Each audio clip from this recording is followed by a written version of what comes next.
Friends, మనం తరచుగా న్యూస్లో వింటూ ఉంటాం. తుఫాను వచ్చినప్పుడు పలానా చోట కోనసీమలో అరటి తోటలు అన్నీ కొట్టుకుపోయినాయి, మామిడి చెట్లు ఇరిగిపోయినాయి, ఆ చెట్టు ఇరిగిపోయింది, తోటలన్నీ నాశనం అయిపోయినాయి అని. కానీ నేను చెప్పబోయే ఈ చెట్టు అనుబంధం మనందరితో ఉందండి. కానీ నేను ఇప్పుడు చెప్పబోయే ఈ చెట్టు అండి మనందరి జీవితాల్లో ఒక భాగం అంటే సినిమాలు చూస్తున్న మనందరి జీవితాల్లో ఒక భాగమే. ఎందుకంటే ఆ చెట్టుని ఆల్మోస్ట్ ఆల్ చాలా సినిమాల్లో మనం చూస్తుంటాం. చాలా పెద్ద చెట్టు అండి, 200 ఏళ్ళ నాటి నిద్రగన్నేరు చెట్టు. సినిమాల్లో చెట్టు కింద కూర్చొని పేకాడుతూ ఉంటారు, ప్లస్ పెద్ద మనుషులు సమావేశాలు పంచాయతీలు జరుపుతూ ఉంటారు. ఎన్నో సినిమాలు అండి మనకి. అది ఎలా ఉన్నా సరే ఆ చెట్టుని చూస్తాం. ఒకసారి గుర్తుందా ఫ్రెండ్స్? ఆ చెట్టుకి ఏమైందంటే నిన్న వరదలు వచ్చి రెండుగా చీలిపోయి పడిపోయిందండి కింద. అంటే ఒక మనిషి, ఒక ఋషి పడిపోయినట్టే. 200 ఏళ్ళు వయసున్న ఆ చెట్టు పడిపోవడం అంటే ఎంతమందికి ఆశ్రయించి ఉంటుంది, ఎన్ని పక్షులు బతుకుంటుంది దాని మీద, ఎన్ని జీవితాలను చూసుంటుంది, ఎన్ని వరదలను చూసుంటుంది, ఎంత కాలాన్ని చూసుంటుంది.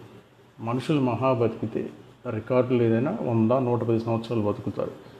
200 ఏళ్ళ చెట్టు అంటే ఎంత చరిత్ర అండి, అద్భుతమైన చరిత్ర ఆ చెట్టుకి. పెద్ద పెద్ద హీరోలు ఎన్టీ రామారావు, అయ్యన్నారు, శోభన్ బాబు, కృష్ణరాజు, చిరంజీవి, కృష్ణ గారు, వీళ్ళందరూ సినిమాలు కూడా ఆ చెట్టు కింద జరిగినాయి. షూటింగ్ అంటే అది ఒక సక్సెస్ పాయింట్ అనుకుని సినిమాలు చేస్తారు.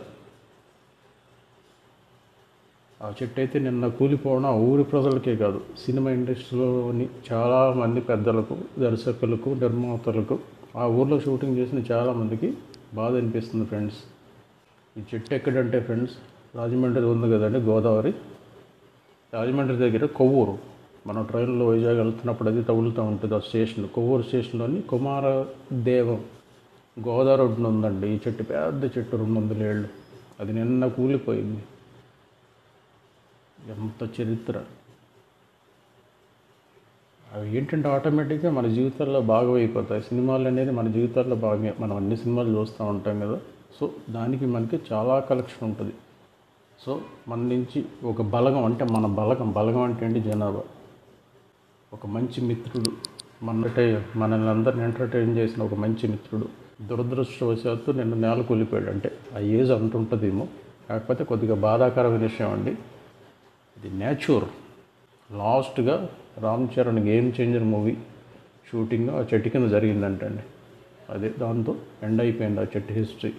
ఆ ఊరి ప్రజలందరూ చాలా విషాదం ఫీల్ అవుతున్నారు. ఎందుకంటే ఆ ఊరిలో పెద్దవాళ్ళు ఉంటారు, పోతూ ఉంటారు, పిల్లలు వస్తూ ఉంటారు, పోతూ ఉంటారు, జనాభా ఉంటుంది, పోతూ ఉంటుంది. కానీ ఆ చెట్టు శాశ్వతంగా 200 ఏళ్ళు బతికి అందరి మధ్యన, అందరి జీవితాల్లో ఒక భాగం అయిపోయిన మహాన్నతమైన ఋషి ఇప్పుడు కాలగమనంలో కలిసిపోవడం ఒక బాధాకరమైన విషయం అండి.